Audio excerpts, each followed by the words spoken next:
Okay, so today we're going to talk about how to do intervals.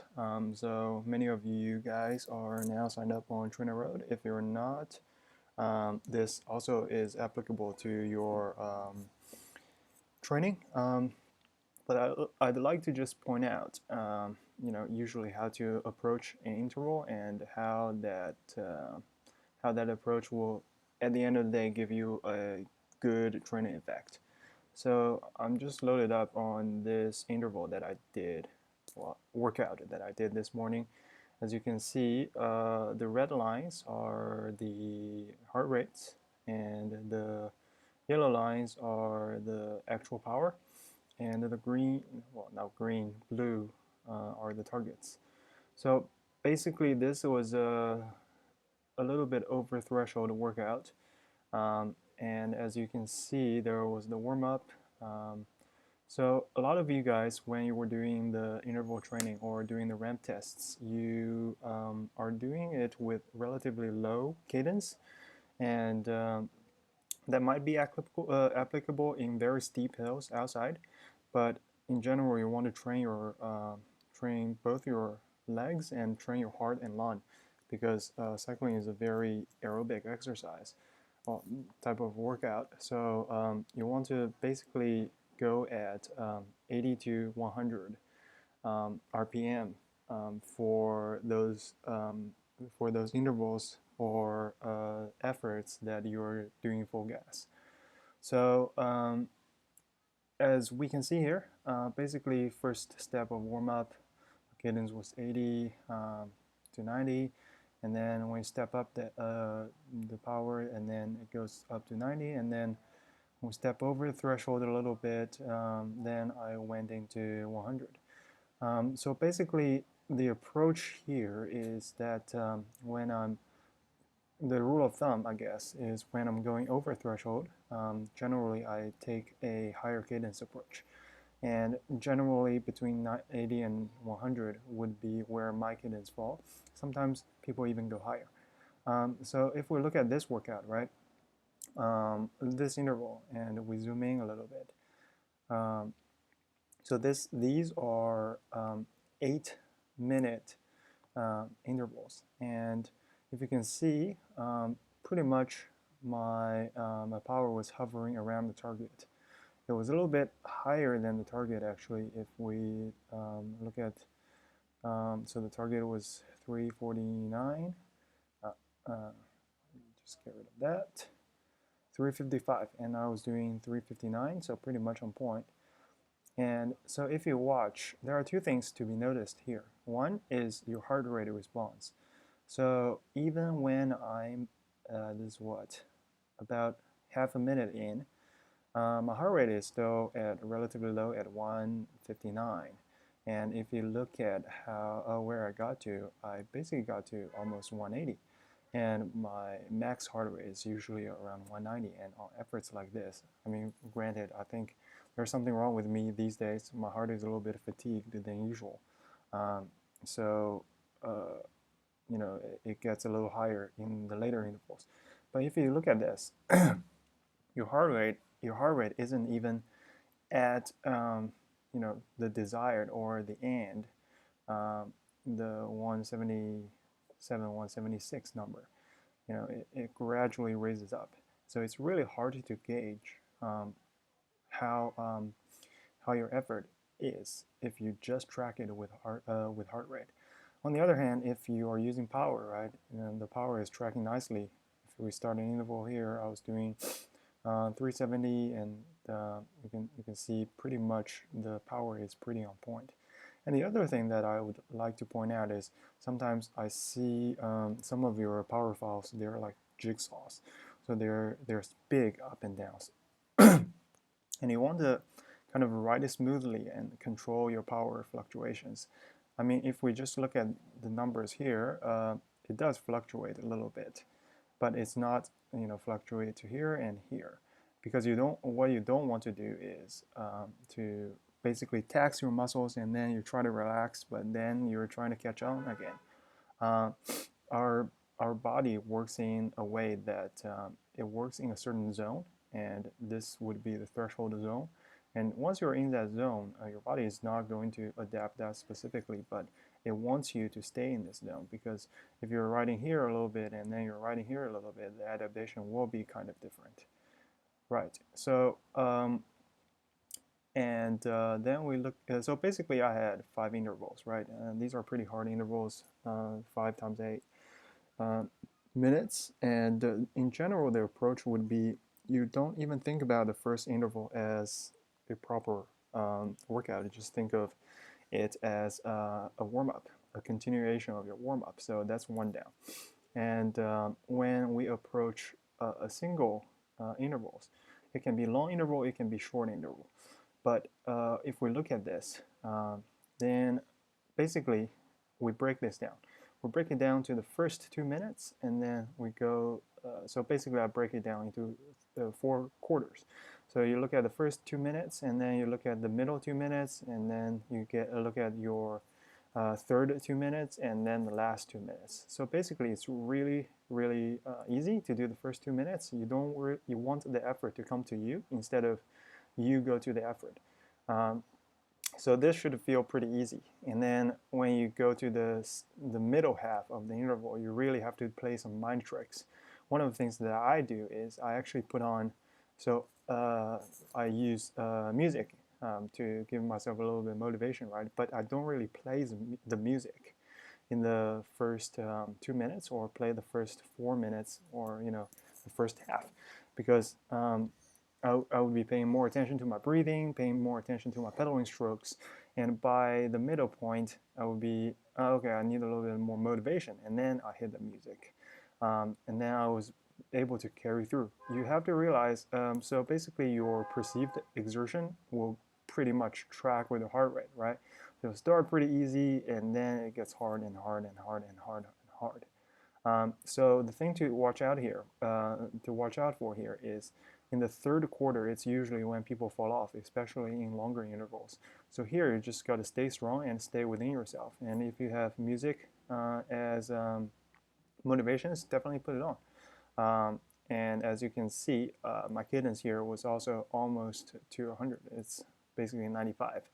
And just as a rule of thumb, if you were going like 80 or 70 at this moment, it's either you're training for a really, really steep climb, or you're just really taxing your muscle here. Okay, now that was second interval done, and then as you can see here, heart rate kind of falls off, comes down to 150. It's pretty okay, and then we look at these middle 2 intervals. These 2 intervals are the hardest intervals, in my opinion. So what I did during this workout, actually, for the first 2 intervals, I didn't even put on music. I was just listening to a podcast. So I was trying to, save the music motivation to the later part of the day. And here, if you look at the effort, I was actually falling off the wagon a little bit. Not in this interval. The third interval was okay, but in the fourth interval, usually this is the darkness before the dawn, right? So I was really struggling a little bit here. You can see the jigsaw actually became a little bit more fluctuated, and my heart rate actually went up a lot higher towards the end, almost 190, and that just basically doesn't happen to me. I will show you guys later another workout that I did, maybe with a similar intensity, but my heart rate never came out that high. That's one of the reasons why I said I think I'm either pretty fatigued, or maybe I have the virus, but I don't know. So if you look at the overall picture, then we come to the last interval. Usually the last interval is the easiest interval. Not in the physical sense, but in the mental sense, because you're going to get through it, and after you're done, you're done. So I actually had the worst power on this interval, because see, I was only doing 356 over 355.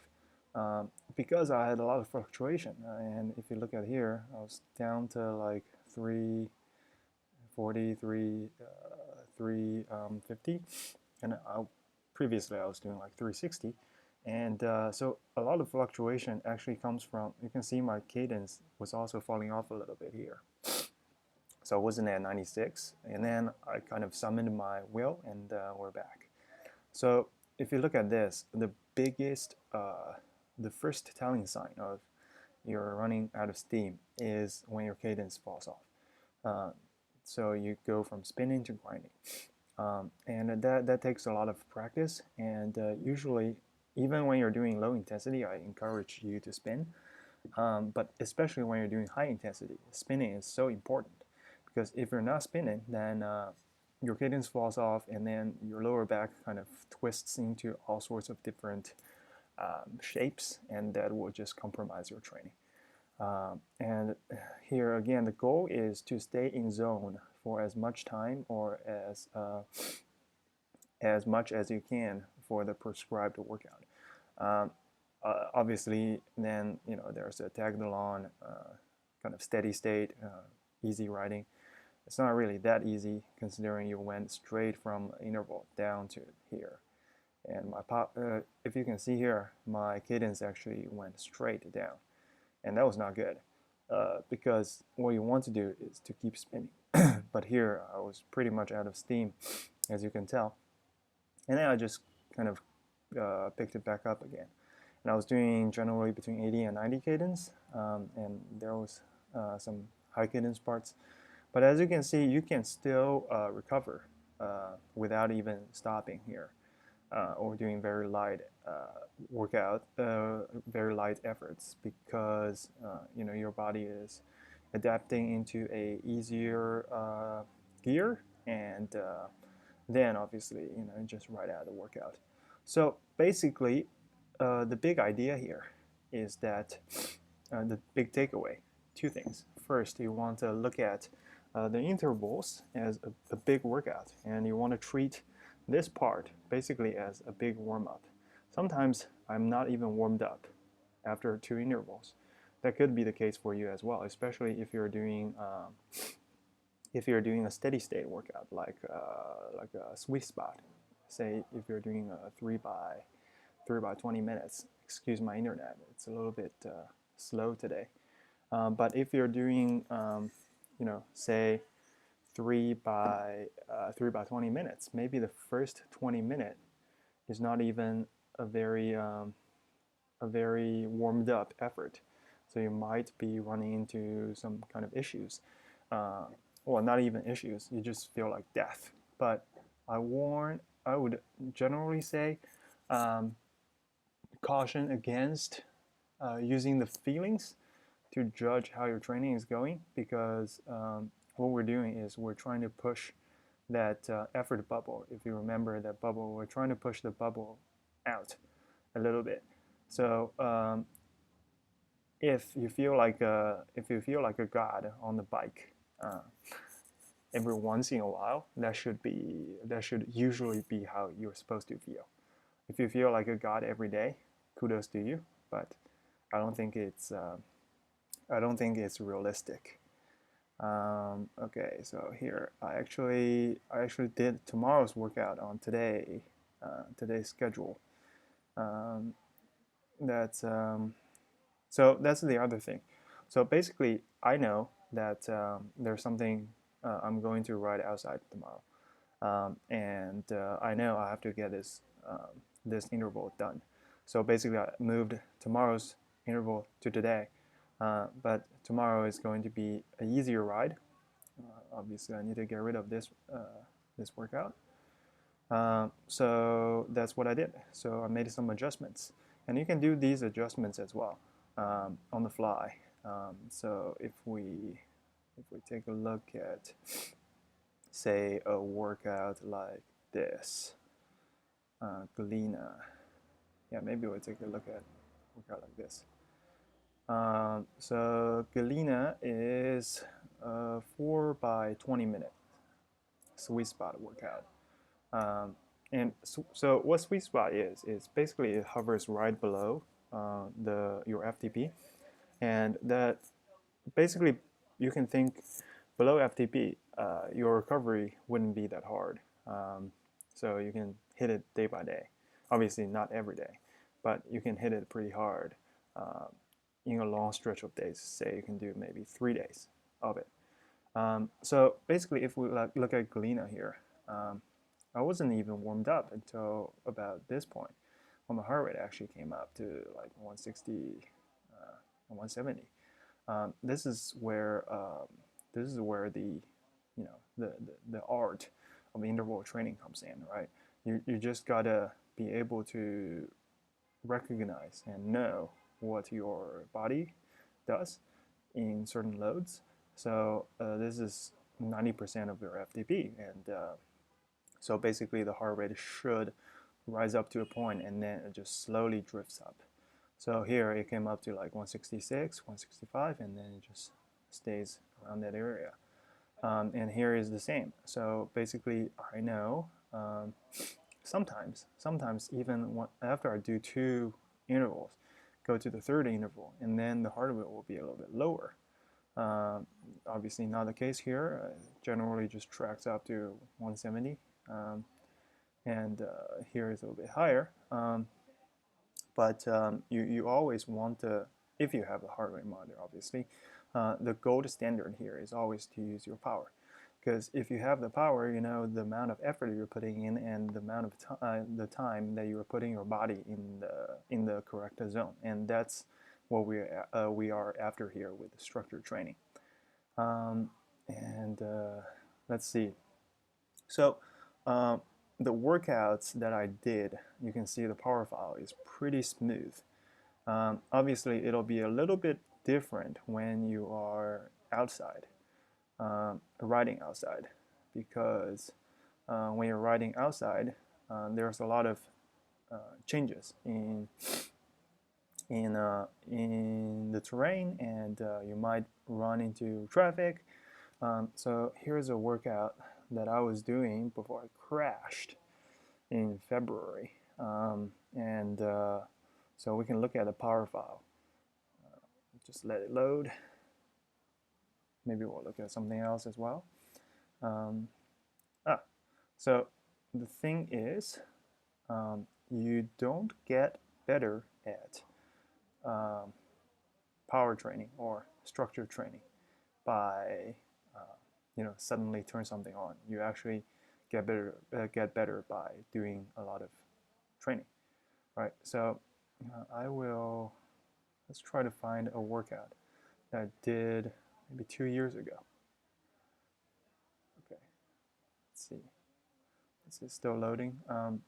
So the point I'm trying to make with that is here.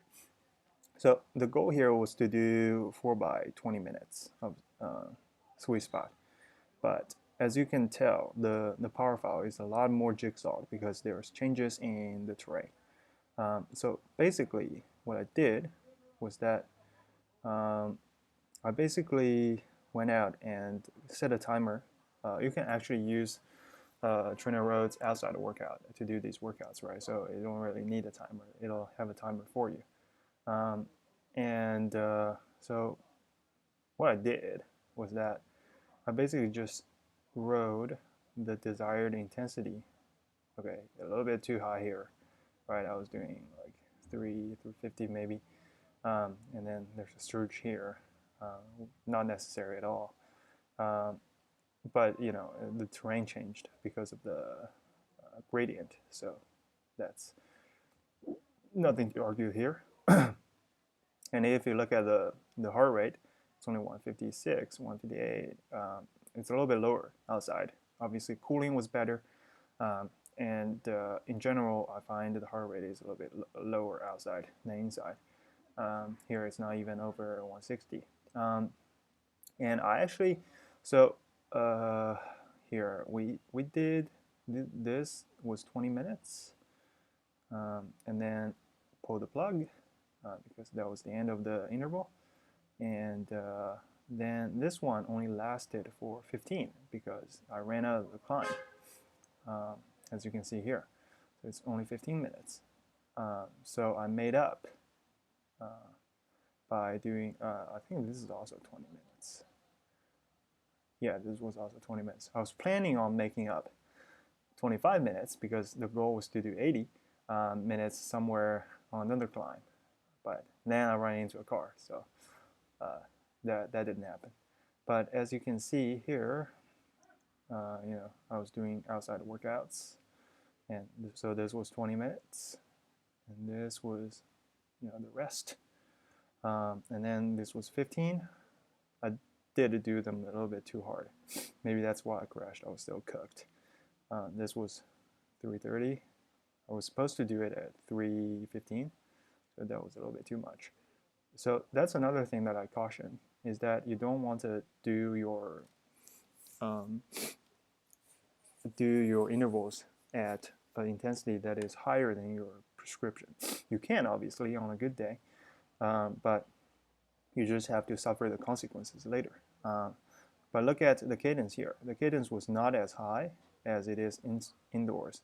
And this is generally my sweet spot cadence, which is 85, 90, kind of grinding it a little bit because I wasn't completely going full gas, so I had something else in reserve.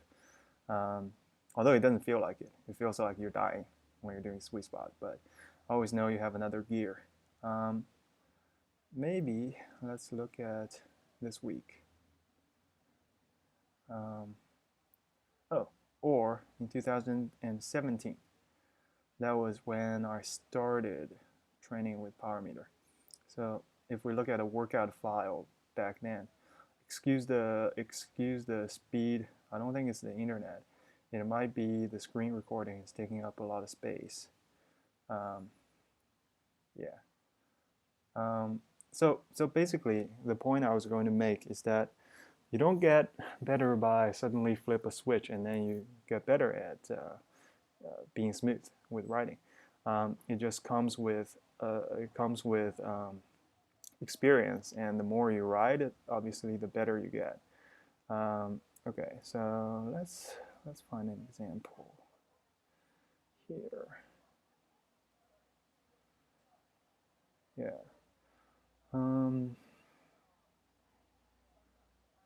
What? You can look at this. So this is similar to what we did today, right? Similar in terms of the profile of the workout. It's over threshold, and there's a little bit steady state riding tailed to the main workout. So that's a good way of adding on some volume if you desire to do. So your intensity is your intensity. You can't do too much. Well, you can do a lot of intensity and then you just burn out. This is totally not good because there was some smoothing going on by the trainer. But one point to make is that if we look at this was 108% of my FTP back then to 2.5 years ago, and I was doing 335 for 108% of my VO2, and this morning I was doing 355, 360 at my 102% of FTP. So improvement definitely comes from a lot of just consistent work. Let's find a profile that I did without power smoothing turned on, because I was so that must be, so we gotta go to early parts of 2008, maybe one of these days.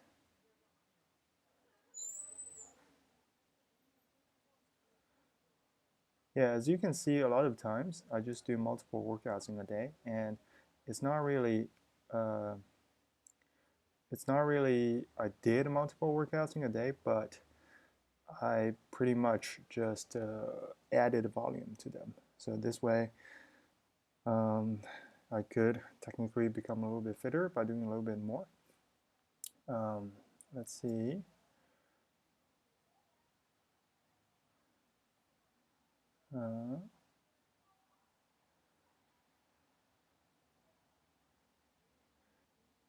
Yeah, so this is after I got to Cirque, right? started using my rollers instead of using a smart trainer that does auto smoothing for you and makes the graph look super neat, but it doesn't really come out that way. So if you're using a quote-unquote dumb trainer or use a resistance mode, you're going to find the power fluctuations. Yeah, so if we look at this, right, oh, it's so jigsawed. There's like up and down, and in general, it just wasn't completely following the target.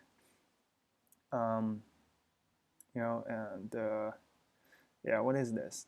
267 under what target is 302. So, this is completely all wacky, right?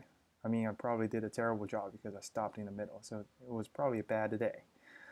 And cadence was okay. So, as you can see, a lot of times you just got to start somewhere, and then you get better. The takeaway here is you want to pin your effort to your target. So even if you're under, don't overshoot it. You just want to get from 290 up to 302, and then just stick there. So you don't have to like overshoot it and get to a average, or trying to get to an average. It doesn't really make much sense, because the goal here is we're trying to stay in this target zone for the target duration. Anyways, this is the art and science of interval training. I hope you enjoyed it. I know I talked a little bit too much. Leave your questions down below if you have them, or just send me a WeChat message. Both works. Anyways, I will talk to you guys soon.